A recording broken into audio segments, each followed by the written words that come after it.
Hello everyone, welcome to efforts. Paper code EDU B Ed 110 का सबसे important topic आज हम पढ़ने जा रहे हैं। FIACS यानी कि Flanders interaction analysis category system, Flanders interaction विश्लेषण श्रेणियां प्रणाली। तो थर्ड सेमेस्टर के principles and methods of teaching यानी शिक्षण के सिद्धांत और प्रणाली का जो सेकेंड यूनिट है उसका ये चौथा वीडियो है। इससे पहले हम ये सारे टॉपिक्स कवर कर चुके हैं, जिनकी लिंक आपको मैं डिस्क्रिप्शन बॉक्स में दे रही हूँ।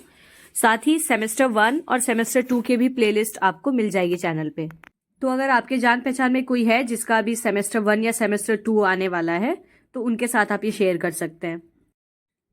So now let's start the topic.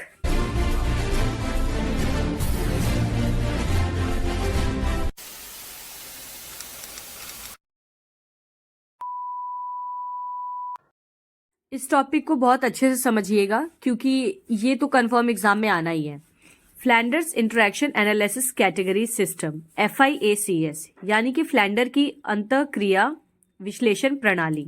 पहले हम जानते हैं कि इंटरैक्शन एनालिसिस क्या होता है। कंसेप्ट ऑफ इंटरैक्शन एनालिसिस यानी अंतःक्रिया विश्लेषण की अवधारणा। Flanders defines teaching as an interactive process. Interaction means participation of teacher and students in the process of teaching.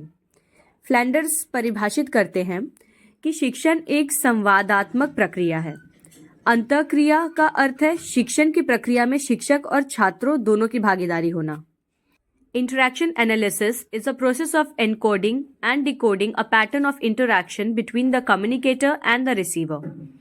अंतःक्रिया विश्लेषण संचारक और रिसीवर यानी जो बात कर रहा है और जो बात को सुन रहा है उसके बीच हो रही बातचीत के पैटर्न को इनकोड और डिकोड करने की प्रक्रिया है। यानी अगर आपस में दो लोग बातें कर रहे हैं, फॉर एग्जाम्पल टीचर है और स्टूडेंट है, टीचर कुछ पढ़ा रहा है, स्टूडेंट्स उसे पढ़ रहे हैं, तो जिस तरह से वो पढ़ रहे हैं उसके बीच में जितनी भी बातचीत हो रही है दोनों के बीच, वो किस तरह की बातचीत है, इसी का पता लगाना होता है इंटरैक्शन एनालिसिस में। Encoding helps in recording the events in a meaningful way and decoding is used to arrange the data in a useful way and then analyzing the behaviors and interactions in the classroom interaction.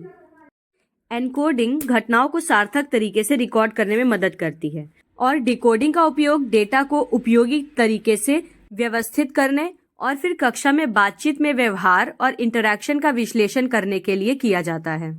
Encoding में हम क्या करते हैं कि classroom teaching के दौरान teacher और बच्चे के बीच में जिस तरह की भी बातें हो रही हैं उन सबको रिकॉर्ड करते हैं, वो होता है एनकोडिंग। और डिकोडिंग में क्या होता है कि रिकॉर्ड करने के बाद हम उनकी जितनी भी इंटरैक्शंस थी उन सबको वेरियस कैटेगरीज में डिवाइड करते हैं और उसका एनालिसिस करते हैं, विश्लेषण करते हैं, उसी को कहते हैं decoding. There are 4 important techniques to observe the interaction systematically. These are बातचीत को व्यवस्थित रूप से देखने के लिए और रिकॉर्ड करने के लिए 4 महत्वपूर्ण तकनीकें हैं। ये हैं Flanders interaction analysis category system, सबसे पहला तो FIACS यानी फ्लैंडर्स इंटरैक्शन विश्लेषण श्रेणी प्रणाली। दूसरा है रेसिप्रोकल कैटेगरी सिस्टम RCS यानी कि पारस्परिक श्रेणी प्रणाली। तीसरा है इक्विवेलेंट टॉक कैटेगरीज ETC यानी कि समतुल्य टॉक श्रेणियां या फिर समतुल्य बातचीत श्रेणियां।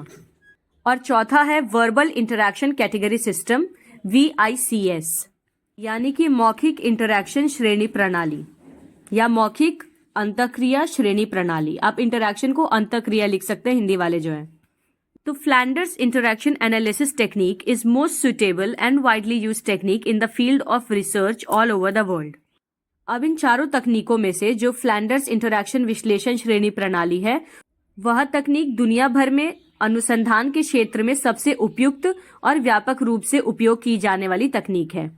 यानी कि क्लासरूम इंटरैक्शन को रिकॉर्ड करने के लिए और उसको एनालाइज करने के लिए जो सबसे बेस्ट टेक्निक यूज की जाती है वो है Flanders interaction analysis category system.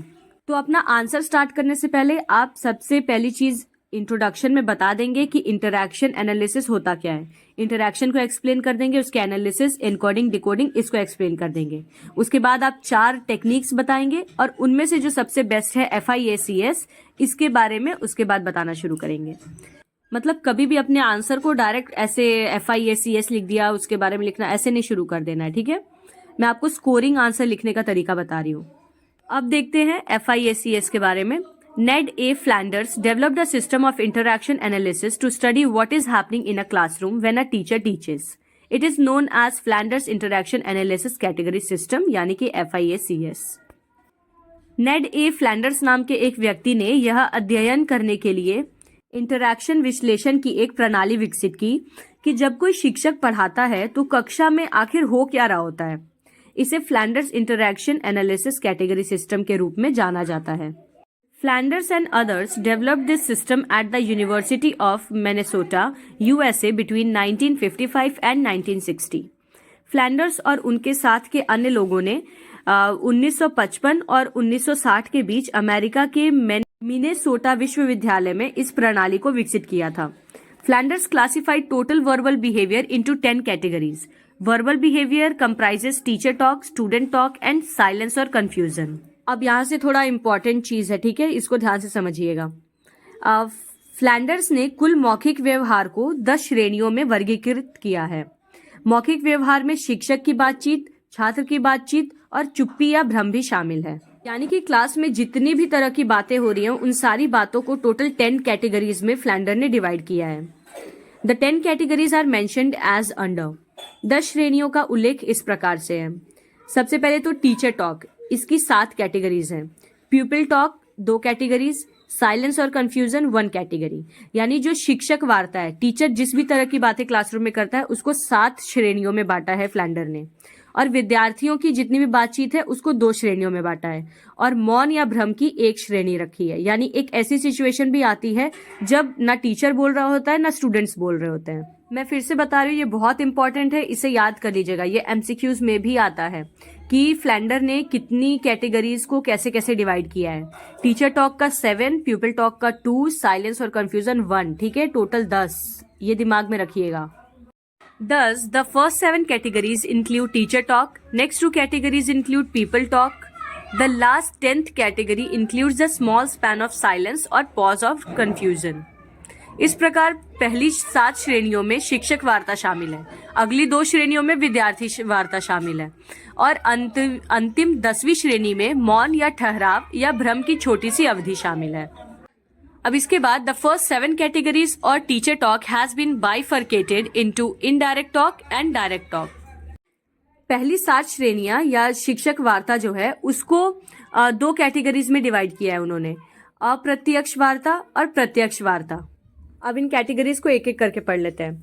Teacher talk 7 categories. इसमें पहला indirect talk. In this method of analysis the first 4 categories represent the teachers indirect influence. शिक्षक वार्ता की 7 श्रेणियों में जो अप्रत्यक्ष बातचीत है उसकी पहली 4 श्रेणियां शिक्षक के अप्रत्यक्ष व्यवहार का प्रतिनिधित्व करती हैं। टीचर टॉक की 7 श्रेणियों को 2 पार्ट्स में डिवाइड किया गया है। पहला है इनडायरेक्ट यानी कि अप्रत्यक्ष, जिसमें 4 श्रेणियां आती हैं, और दूसरे में 3 श्रेणियां आती हैं जो कि है डायरेक्ट या प्रत्यक्ष। इनडायरेक्ट वाले में ये देखा जाता है कि टीचर इनडायरेक्टली किन किन चीजों पे अफेक्ट कर रहा है। तो कैटेगरी नंबर 1 है accepts feelings. In this category teacher accepts the feelings of the pupils. He feels himself herself that the pupils should not be punished for exhibiting his और हर फीलिंग्स। फीलिंग्स में भी positive और negative. यानी पहली श्रेणी जो होती है उसको कहते हैं भावनाओं को स्वीकार करना। इस श्रेणी में शिक्षक विद्यार्थियों की भावनाओं को स्वीकार करता है। मतलब टीचर ये एक्सेप्ट करता है कि हर बच्चे की अपनी खुद की थिंकिंग है और हो सकता है कि वो टीचर की थिंकिंग से अलग हो। वह स्वयं भी ये महसूस करता है कि विद्यार्थियों को उनकी भावनाओं को प्रदर्शित करने के लिए दंडित नहीं किया जाना चाहिए। अगर कोई बच्चा अपने खुद के पॉइंट ऑफ व्यू को एक्सप्रेस कर रहा है तो उसको टीचर को ध्यान से सुनना चाहिए और समझने की कोशिश करनी चाहिए, ना कि उसे पनिश करना चाहिए। भावनाएं सकारात्मक या नकारात्मक हो सकती हैं। यानी ये भी हो सकता है कि बच्चे का पॉइंट ऑफ व्यू आपके पॉइंट ऑफ व्यू से मैच करे, और ये भी हो सकता है कि बच्चा बिल्कुल आपकी सोच के उल्टा सोच रहा हो। तो पहली श्रेणी में तो टीचर को भावनाओं को स्वीकार करना आना चाहिए। कैटेगरी 2 प्रेज और एनकरेजमेंट। टीचर प्रेजेस और एनकरेजेस स्टूडेंट एक्शन और behaviour. When a student gives answer to the question asked by the teacher gives positive reinforcement by saying words like good, very good, better, correct, excellent, carry on, etcetera. दूसरी श्रेणी है प्रशंसा या प्रोत्साहन। शिक्षक छात्र के कार्य या व्यवहार की प्रशंसा करता है या उसे प्रोत्साहित करता है। जब कोई छात्र शिक्षक द्वारा पूछे गए प्रश्न के उत्तर देता है तो शिक्षक को उसे अच्छा, बहुत अच्छा, बेहतर, सही, उत्कृष्ट, आगे बढ़ें, ये इस तरह के शब्द कहकर उसे बढ़ावा देना चाहिए, यानी सकारात्मक सुदृढ़ीकरण करना चाहिए, ताकि इससे बच्चा मोटिवेट हो। और जो बच्चे आंसर नहीं दे पा रहे हैं उनको भी रिवॉर्ड का एक मन में लालच आए कि अच्छा, मैं भी अगर आंसर दूंगा तो टीचर मेरी भी तारीफ करेंगे। कैटेगरी 3, एक्सेप्ट्स और uses ideas of pupils. It is just like first, but in this category, the pupil's ideas are accepted only and not his feelings. If a pupil passes on some suggestions, then the teacher may repeat in nutshell in his own style or words. The teacher can say, I understand what you mean, etc. Or the teacher clarifies, builds or develops ideas or suggestions given by a student. तीसरी श्रेणी है विद्यार्थियों के विचारों को स्वीकार करना या उनका उपयोग करना।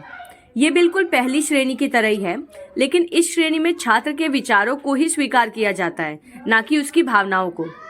यदि कोई छात्र कुछ सुझाव देता है तो शिक्षक को उसे अपनी शैली और अपने शब्दों में संक्षेप में दोहरा देना चाहिए। इससे क्या होता है, बच्चे को ये चीज पता चलती है कि हाँ, मेरे पॉइंट ऑफ व्यू की भी इम्पोर्टेंस है टीचर के लिए।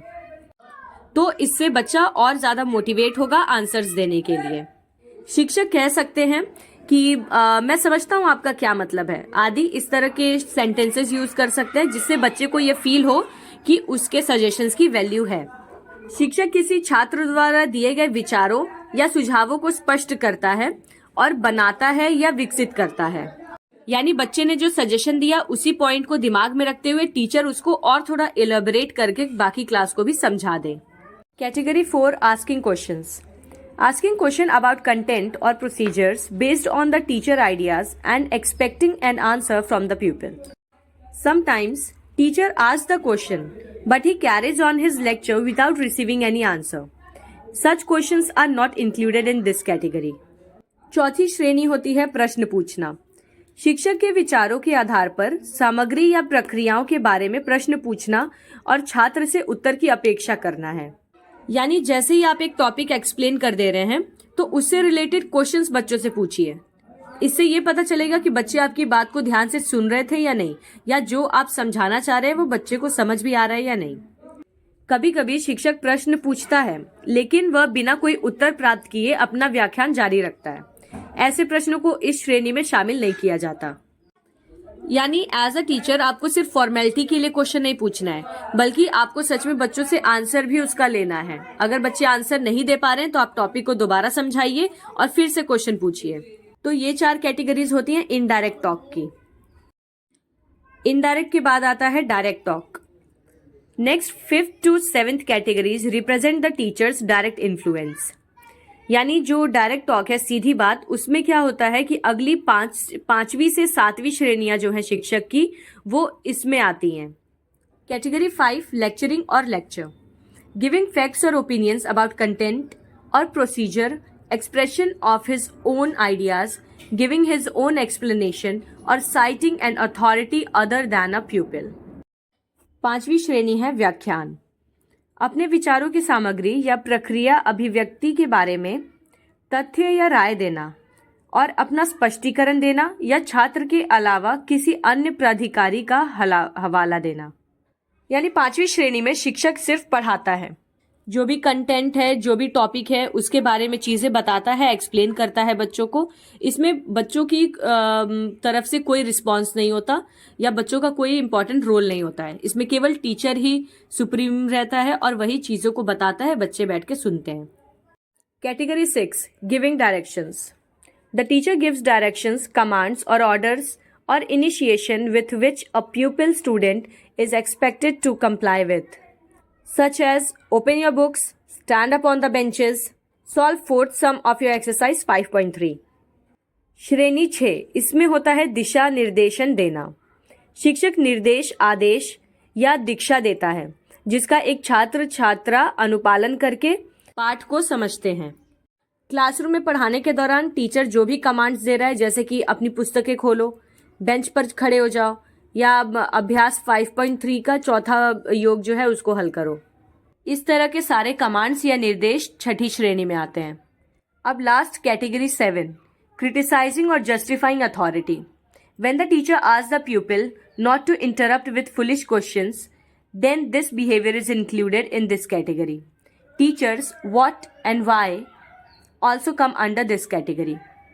7वीं श्रेणी है प्राधिकारी की आलोचना करना या उसे उचित ठहराना। जब शिक्षक विद्यार्थियों से मूर्खतापूर्ण प्रश्नों से बाधा न डालने के लिए कहता है तो यह व्यवहार इस श्रेणी में शामिल होता है। यानी कुछ शरारती बच्चों की आदत रहती है कि बीच बीच में बिना मतलब के क्वेश्चंस पूछ के इंटरप्ट करते रहना। तो जब टीचर ऐसे स्टूडेंट्स को चुप रहने के लिए बोलता है तो इस तरह का जो व्यवहार है या इस तरह का इंटरैक्शन है वो 7th कैटेगरी में आता है। शिक्षक का क्या और क्यों, ये भी इसी श्रेणी में आता है। तो ये तो थी 7 तरह की श्रेणियां या 7 तरह के इंटरैक्शंस जिसमें टीचर प्रधान रहता है, यानी जिसमें मेन रोल टीचर का रहता है। अब हम जानेंगे बाकी की कैटेगरीज जिसमें प्यूपिल प्रधान होगा, यानी प्यूपिल सुपीरियर होगा। इसको प्यूपिल टॉक कहते हैं, जिसमें 2 कैटेगरीज हैं, यानी विद्यार्थियों की बातें 2 तरह की श्रेणियों में विभाजित हैं। Category 8, pupil talk response. It includes the pupils talk in response to teachers talk.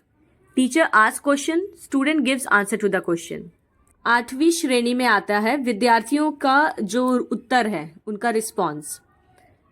इसमें शिक्षक की बात के जवाब में विद्यार्थियों की बातचीत शामिल है, यानी टीचर टॉक में जितनी भी बातें हो रही हैं उसके रिस्पॉन्स में स्टूडेंट्स जो रिप्लाई दे रहे हैं वो सब इस कैटेगरी में आते हैं। शिक्षक प्रश्न पूछता है और छात्र प्रश्नों के उत्तर देते हैं। Category 9, प्यूपिल talk initiation. Talk bye pupils that they initiate, expressing own ideas, initiating a new topic, freedom to develop opinions, and a line of thought like asking thoughtful questions, going beyond the existing structure. 9वीं श्रेणी है विद्यार्थियों से बातचीत की शुरुआत। विद्यार्थियों द्वारा बातचीत की पहल की जाती है, मतलब टीचर के पढ़ाने के दौरान बच्चों के माइंड में जितने भी क्यूरियस क्वेश्चंस आते हैं जिनका वो जवाब जानना चाहते हैं, वो सारी जितनी बातें होती हैं वो सब इस कैटेगरी में आती हैं।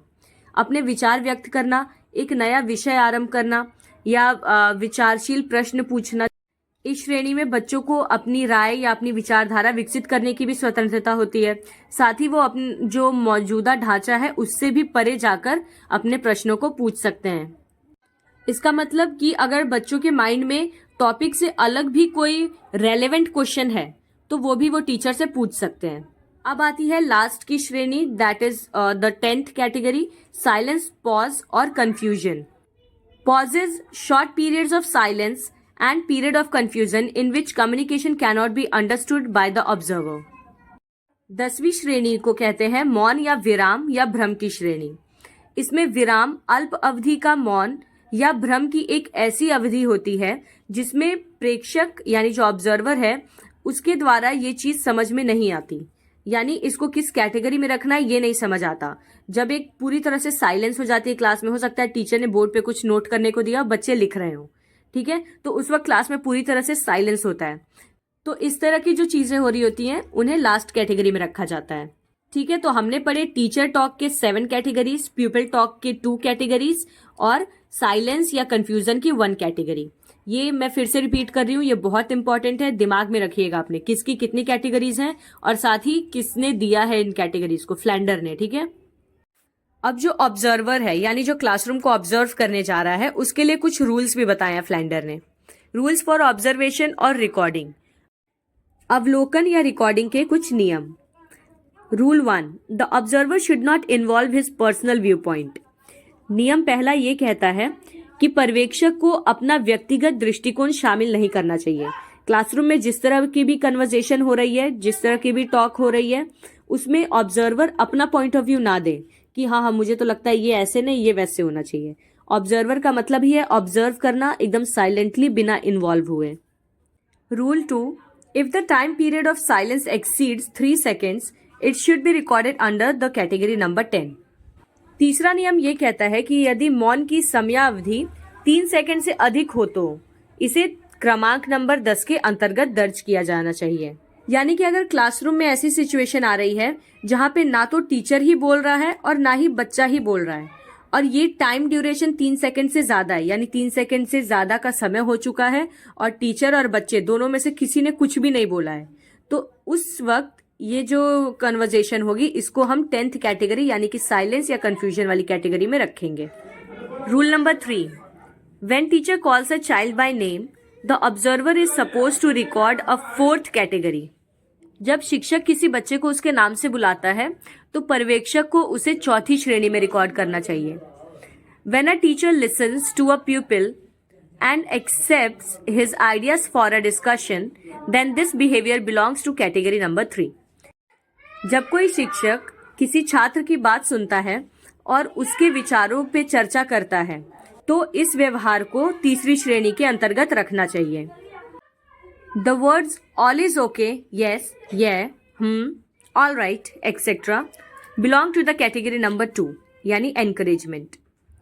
नियम 5 ये कहता है कि सब ठीक है, हाँ या हाँ, ठीक है। जब टीचर इन सारे शब्दों का उपयोग करता है तो इसे दूसरी श्रेणी में यानी कि एनकरेजमेंट ये वाली श्रेणी में रखना चाहिए, यानी वो बच्चों का आंसर सुनने के बाद उन्हें प्रोत्साहित कर रहा है। इसी तरह से और भी कई सारे रूल्स हैं, बट एग्जाम में लिखने के लिए 5 काफी हैं। FIACS के एडवांटेजेस देखिए अब। It is an effective tool instrument to measure the social emotional climate in the classroom. यह कक्षा में सामाजिक भावात्मक माहौल को मापने के लिए एक प्रभावी उपकरण है। It is also used for in service teachers. इसका उपयोग सेवारत शिक्षकों के लिए भी किया जाता है, यानी कि ये जरूरी नहीं कि सिर्फ जो टीचर ट्रेनी है यानी जो बच्चे अभी टीचर बनने वाले हैं उन्हीं के लिए यूज हो, बल्कि जो टीचर्स बन चुके हैं, जो रियल क्लासरूम में पढ़ा रहे हैं, उनकी भी क्लासरूम टीचिंग को इस तरह से ऑब्जर्व किया जा सकता है। It provides feedback to the pupil teachers. यह छात्र शिक्षकों को फीडबैक प्रदान करता है, यानी ऑब्जर्वेशन के बाद आप जान सकते हैं कि आपने क्या क्या मिस्टेक्स की हैं क्लासरूम कम्युनिकेशन में। It is an objective and reliable method for observation of classroom teaching. यह कक्षा शिक्षण के अवलोकन के लिए एक उद्देश्यपूर्ण और विश्वसनीय तरीका है। यानी अगर आपको जानना है या ऑब्जर्व करना है कि कोई टीचर कैसा पढ़ा रहा है तो उसके लिए बेस्ट टेक्निक है। It is mostly teacher talk oriented. यह अधिकतर शिक्षक वार्ता उन्मुख है। इवन आपसे एमसीक्यूज में अगर ये क्वेश्चन पूछता है कि FIACS टीचर ओरिएंटेड है या स्टूडेंट ओरिएंटेड, तो इसका आंसर होगा टीचर ओरिएंटेड, क्योंकि इसमें 7 श्रेणियां टीचर की हैं, ज्यादा इसमें टीचर का रोल है as compare to students. It is used to compare the behaviour of teachers at different age levels, gender, subject etcetera. इसका उपयोग विभिन्न आयु स्तरों, लिंग, विषय आदि पर शिक्षकों के व्यवहार की तुलना करने के लिए किया जाता है। It is much useful in team teaching and micro teaching. यह समूह शिक्षण और सूक्ष्म शिक्षण दोनों में उपयोगी है। मैंने आपको 7 इसके एडवांटेजेस बता दिए, आप इनमें से कोई भी 5 याद कर लीजिएगा। लिमिटेशंस ऑफ FIACS यानी FIACS की सीमाएं। It consumes much time in preparing 10x10 matrix without which interpretation is not possible. 10x10 matrix जो है, जिसके बिना व्याख्यान संभव नहीं है, उसको तैयार करने में बहुत ज्यादा समय लग जाता है। यानी जो टेबल है ऑब्जर्वेशन के लिए, जो आप कैटेगरीज डिवाइड करके टेबल बनाएंगे, उस टेबल को बनाने में काफी समय वेस्ट होता है। Less attention has been paid towards people talk.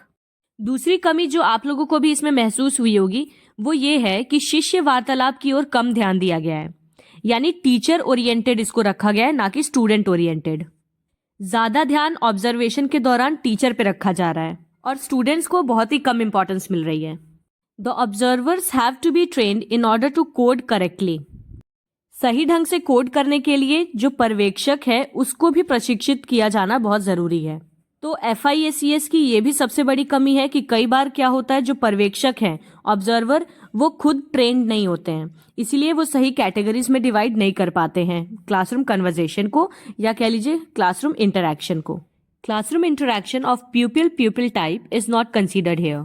यहाँ छात्र छात्र प्रकार की कक्षा बातचीत पर विचार नहीं किया गया। यानी अगर आप नोटिस करें तो इसमें टीचर और स्टूडेंट के बीच की कन्वर्जेशन का तो जिक्र है, लेकिन क्लास में बच्चे भी तो आपस में बातें करते हैं ना, उसके बारे में यहाँ कोई जिक्र नहीं है, यानी प्यूपिल बच्चे जो आपस में बातें कर रहे हैं, डिस्कशन कर रहे हैं, उसके बारे में कोई भी जिक्र नहीं है इस FIACS टेक्निक में। The system of coding and decoding procedure is very difficult and expensive. जो कोडिंग और डिकोडिंग प्रणाली है वो बहुत ज्यादा एक तो कठिन है और दूसरी महंगी भी है। So that is it FIACS। I hope आप सबको अच्छे से समझ आया होगा। नहीं आया तो प्लीज फिर से इस वीडियो को देखिए ध्यान से, और अगर तब भी नहीं समझ आ रहा है तो एटलीस्ट रट लीजिए, क्योंकि ये टॉपिक बहुत इंपॉर्टेंट है, इससे तो क्वेश्चन आना ही है पेपर में। So thank you so much. Channel को सब्सक्राइब करना मत भूलिएगा, साथ ही अपने फ्रेंड्स के साथ शेयर करिए, और जितना हो सके प्लीज और भी लोगों से सब्सक्राइब करा दीजिए। मिलते हैं अब नेक्स्ट इंपॉर्टेंट टॉपिक के साथ, जो कि है माइक्रो टीचिंग।